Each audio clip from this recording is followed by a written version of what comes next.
Yo, what's going on everyone? It's your boy Ezra here, and today we're going to be reviewing the 2017 Se Bikes Big Ripper. Let's get right into it.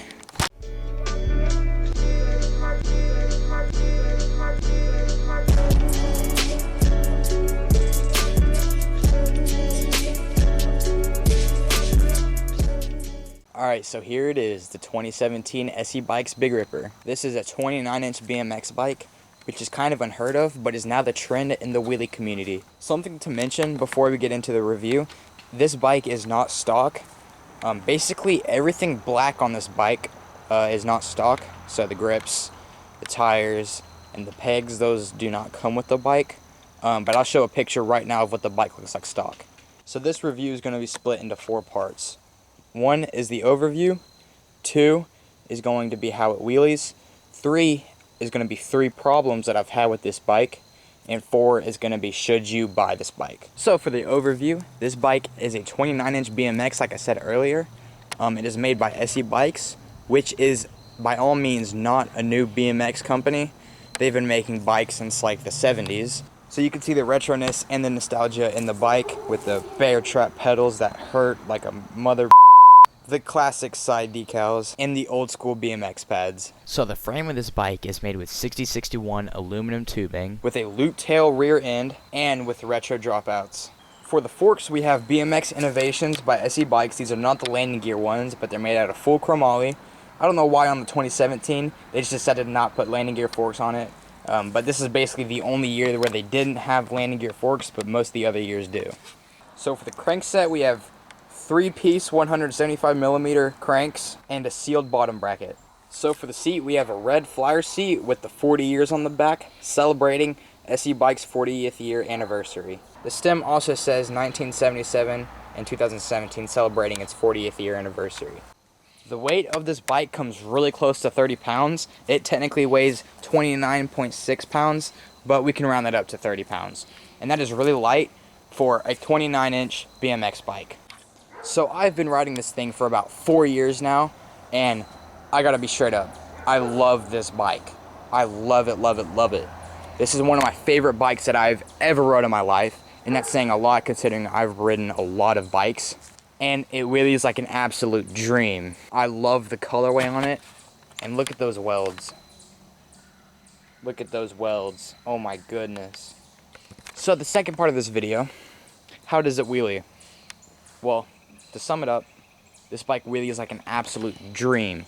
I love the way this thing feels. The 29-inch wheels makes the balance point really far back, which makes it so fun to wheelie and to goof around with. This is the bike that I learned to wheelie on, and to be frank, I'm very grateful that I learned on such a nice bike. Now for the third section of this video, 3 problems that I've had with this bike. Keep in mind that every single one of these problems that I'm about to mention can and have been replaced on this bike. So if you guys are thinking about buying this, don't let these problems hold you back, because you can find replacements that make this thing a lot better.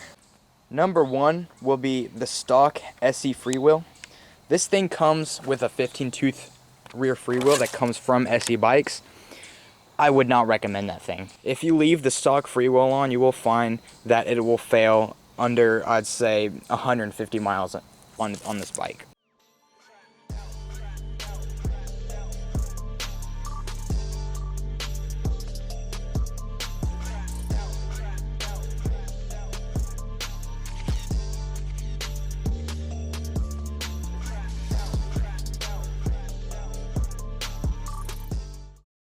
Right now, I have the Origin 8 17-tooth freewheel. It's not the ride-out supply one, so don't get confused, but just listen to this thing.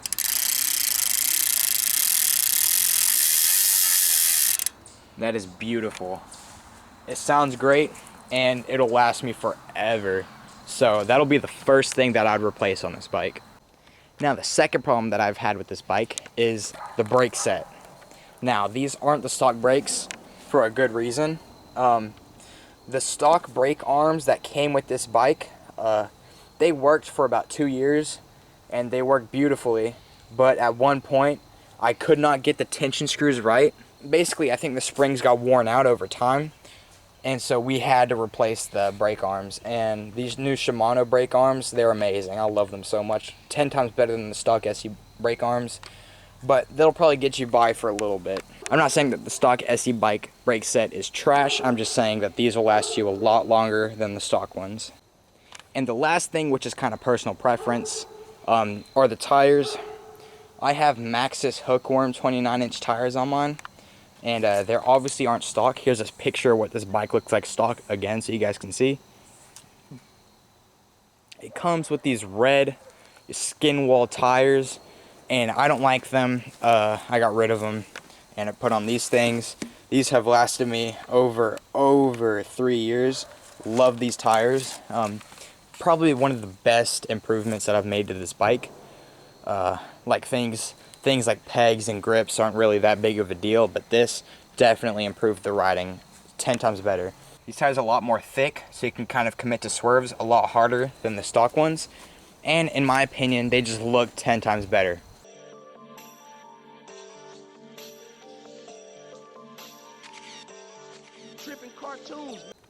Now for the last part of the review.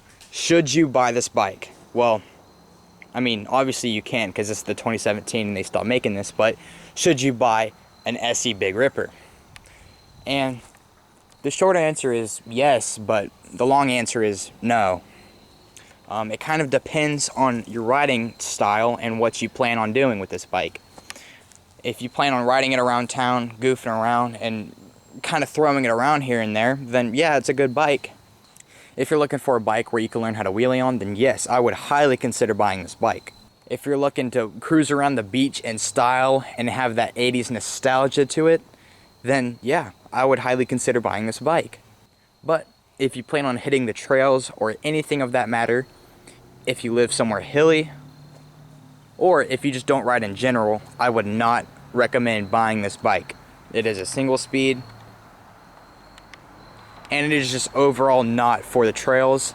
It is not for hilly places, and if you don't ride bikes, then why are you even watching this video? So hopefully you guys enjoyed that review on the 2017 Big Ripper. Earlier I was trying to make a video where I learned how to surf on my bike, and it was a huge fail. I could not get it down no matter how hard I tried. So if you guys have any surfing tips, leave it down in the comments down below. By the way, I'm talking about this kind of surfing, not this kind of surfing. So yeah, if you guys have any surfing tips, leave it down below. And as always, thank you guys so much for watching, and I'm out. Peace.